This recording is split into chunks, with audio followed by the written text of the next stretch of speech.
que los pudo ver. Seguramente hay una explicación en términos biológicos y demás que describe este comportamiento o Sí. esta novedad en el comportamiento, y vamos a poder dialogarlo con la bióloga de la División Conservación de Parques Nacionales, Carla Pozzi, que ha tenido la deferencia de atendernos. Carla, buen día, ¿qué tal? ¿Cómo te va? Hola, buen día, ¿cómo están? Gracias también por llamarme y estar atentos a esta novedad. Bueno, la verdad que ha sorprendido. Uno sabe que hay movimientos de aves y que uno puede ver, quizás eventualmente, que alguna circunstancia explique la presencia de alguna Mm. especie. Había pasado en Dinahuapi con el tema de los flamencos, eventualmente, en Sí, algún tal cual. momento. Pero bueno, Ujú. el cóndor uno supone que es quizás de los más ariscos. Sin Mm. embargo, bajaron. Bajaron y ahí los vimos, ¿no? Un montón de Ujú. videos, un montón de gente los pudo disfrutar también en verlos en cercanías. Hay algunas hipótesis en las cuales estamos pensando que pueden haber bajado por el fenómeno meteorológico, vieron cómo estaba también el clima días antes y ese mismo día. También pueden haber bajado a alimentarse y luego después no pudieron remontar vuelo. Vieron que también las Ujú. Mm. condiciones de viento a la tardecita no estaban buenas para remontar vuelo y algunos entonces quedaron durmiendo en la costa de Dinahuapi, en la costa del lago Nahuel Huapi, y ahí estuvimos monitoreándolos desde ayer a última hora de la noche y ahora ya está el equipo de parques también ahí en la costa monitoreando cómo están y bueno, tengo que poder contar que están en buen estado, así que Ujú. seguimos con el monitoreo, esperamos que bueno, que en algún momento del día de hoy remonten vuelo y puedan ir. No están en mal estado, no están lastimados ni Ujú. nada, simplemente algunos cayeron al agua y eso también se pudo registrar y tienen que secar sus plumas y poder emprender su vuelo, ¿no? Claro, eso es un poco lo que también te quería preguntar. Uno no visualiza o no tiene dentro de la idea de justamente una especie como el cóndor el hecho de que estén buscando espejos de agua, ni mucho menos. Es poco habitual esto. O te pregunto si hay algún lugar en la geografía rionegrina donde hay presencia de cóndores que tengan una cercanía con espejos de agua o cursos de agua. No, es poco habitual, como decís, en algunos casos hubo accidentes por los cuales cayeron, quizás se golpearon con algunos paredones y cayeron al lago, el lago Triful es un ejemplo de eso, Ujú. lagos Frías también en el parque, sucedió en los últimos años, pero en este caso no, en este caso fue raro también, consultamos a Pablo Plaza, que es veterinario de CONICET, es investigador, y él nos comentaba que en algunos casos también por alguna, quizás alguna dificultad o alguna enfermedad inclusive, van al agua adrede, Ujú. diríamos, ¿no? Pero en este caso no vimos, estuvimos monitoreando también eso de su mano, estuvimos Ujú. también asesorados por investigadores, la verdad es que fue un buen equipo de trabajo todo el día de ayer, y no vimos ningún comportamiento anómalo que nos muestre algo de eso. Claro. Entonces creemos que entonces sí fue quizás un accidente o adrede estaban un poco en el agua porque luego salieron caminando del agua. Claro, sí, sí, sí, Inclusive sí. una de ellas nadó, tenemos unas imágenes tomadas ahí por Larisa Beleski que estuvo en la zona todo el tiempo, voló, nadó desde donde estaba en el lago hacia la costa cuando llegó un cóndor macho, ¿no? La hembra que al principio estaba. Ujú. Así que no tenía dificultades para volver a salir o a entrar. Claro. El tema es Sí. que es una particularidad, porque digo, no es un ave cuyo plumaje esté adaptado a sumergirse, ni mucho menos. No, no, tal cual. Ujú. Y digamos, lo llamativo es que luego salió del agua esta hembra y estuvo todo, la gran parte del tiempo que estuvo de día, a partir de las 5 de la tarde hasta que anocheció, con las alas extendidas intentando secar sus plumas, ¿no? Ujú. Pero quizás en ese rango de tiempo ya no lograba secarse por completo para emprender el vuelo como el resto, que sí estaba seco y pudieron irse. ¿Les preocupa de alguna manera? Yo sé que por ahí el cóndor tiene algunas particularidades en sus formas, también en sus dimensiones, en los requerimientos alimenticios que tiene, los requerimientos proteicos para un animal de esas dimensiones y con ese nivel de musculación. Pero te consulto si en algún punto les preocupa que esto pudiera ser el comienzo de un cambio de comportamiento que uno pudiera asimilar a otras especies de carroñeros que de a poco fueron encontrando en los residuos humanos la posibilidad de alimentarse más allá de sus tradicionales comportamientos en la vida silvestre.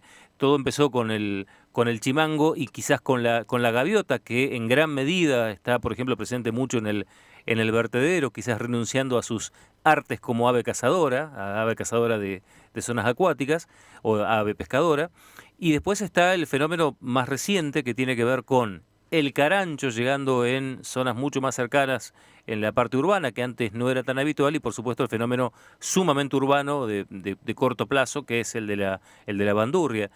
Te pregunto si el cóndor, eventualmente ustedes evalúan que pudiera llegar a tener un cambio de comportamiento a este nivel. Uno a priori dice no lo parece, pero uno nunca sabe, ¿no? Tal cual, ¿no? Si bien no se descarta lo que planteas, es interesante también. No lo hemos visto en más que este caso, ¿no? Ujú. No hemos visto muchas intervenciones, diríamos, de los cóndores en la ciudad de Bariloche, Dinahuapi, o incluso en otros lugares. Entonces creemos que aún no podemos ir hacia esa hipótesis ni aseverarlo con esta evidencia, ¿no? Pero lo cierto es que hay que Ujú. prestar atención, porque ayer un poco la tarea que más nos ocupó tiempo de ayer fue trabajar con la gente que vive en el área, ¿no? Claro. Ujú. Entonces, por favor, que sus mascotas las dejen en la casa, a la noche, sobre todo que estos tres cóndores iban a quedar durmiendo, evidentemente, en la zona, Ujú. y tal cual, fue así. Fue mucho trabajo con la gente y las formas de habitar que tenemos en estas ciudades, ¿no? Entonces, también nos Ujú. hacía reflexionar y nos interpelaba en relación a eso, por eso trabajamos con el COA de ahí de la Costa del Sol, con las juntas vecinales, estuvimos trabajando mucho con la gente del área. Y si bien Claro. tú, es verdad que quizás sea el principio de eso, lo Ujú. seguiremos monitoreando para ver cómo sigue este grupo y así con otros, ¿no? A lo largo del tiempo, con qué Claro. frecuencia empieza a pasar Ujú. esto, etcétera. Por eso Ujú. es muy importante seguir monitoreando esta situación y otras y a ver qué es lo que pasa a lo largo del tiempo con nuestras formas de habitar y las especies de fauna que se acercan a las ciudades. Yo la Claro. otra vez charlábamos con gente de algunos barrios, son 710.000 hectáreas que tiene el parque y 22.000 hectáreas tiene Bariloche, ¿no? Ujú. Entonces, en ese sentido, es natural que las especies que conservamos en el parque ingresen y salgan a las ciudades y tomen de las ciudades diríamos, alguna cosa que les interese. Por Claro. eso, Mm. entonces, Sí, sí, sí, reflexionar sí, sobre sí, las sí. formas de habitar es muy importante. La verdad es que Ujú. convivimos con valores de conservación todos Ujú. nuestros días y también es interesante ser consciente de esto. Elegimos vivir acá, algunos otros ya nacieron, etcétera, como para cuidar también a las especies con las que cohabitamos, ¿no? Sí, sí, sí. A uno le puede parecer remoto o quizás aventurado hacer un análisis de este tipo, pero la verdad es que en términos de nuestra propia vida, hace 15 minutos que para ver una bandurria antes íbamos al campo. Tal Y cual, ahora la tal cual. cruzás en las calles.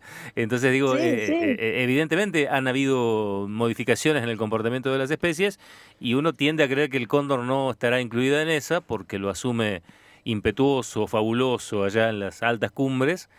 Pero ¿quién te sí. dice, no? Que a lo mejor dice, che, ¿Quién te dice? está más fácil venir acá a comer el tacho de basura. Vaya uno a saber, ¿no?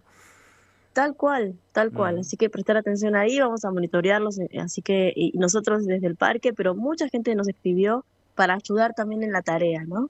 ¿Dónde están? ¿Qué están haciendo? Mucha gente se quedó la noche un poco más también largo, Ujú. monitoreando a ver si estaban bien. Ahora una chica ahí de Inahuapi va a ir también con la gente del parque a poder ayudar en la tarea de monitorear hasta que emprendan su vuelo. Esperamos que hoy lo logren. Mientras tanto, cuidar la costa y lo que pedimos sí a la gente que está en el área, entre Costa del Sol y Dinahuapi, eh, que por favor sus mascotas las dejen en casa, que no si se acercan a observar la distancia prudencial que marca el equipo de parques, por favor sea respetada.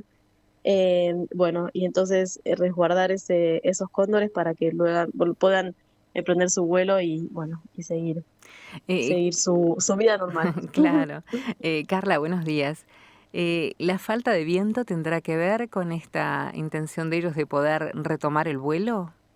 Sin dudas, sin dudas. Si no hay viento, no van a poder hacerlo, ¿no? Ujú. Vamos a ver qué pasa hoy. Tuvimos otros casos acá en el lago Nahuel Huapi y al mediodía del otro día voló, aunque había no tanto viento como uno esperaba para un cóndor. Así que una vez más, yo creo que los cóndores nos siguen sorprendiendo en todo tipo de términos. Vamos a ver qué pasa hoy. De ahí la Ujú. importancia de estar en el área para poder, bueno, resguardar sobre todo el sitio y dar comodidad a los cóndores que están en la costa de que puedan emprender el vuelo. Carla, agradecidos de verdad del tiempo que nos has podido dedicar. Gracias por la confianza, ¿eh? Muchas gracias también por difundir la información. Nos quedamos ahí atentos y conectados. Gracias. Que andes muy bien.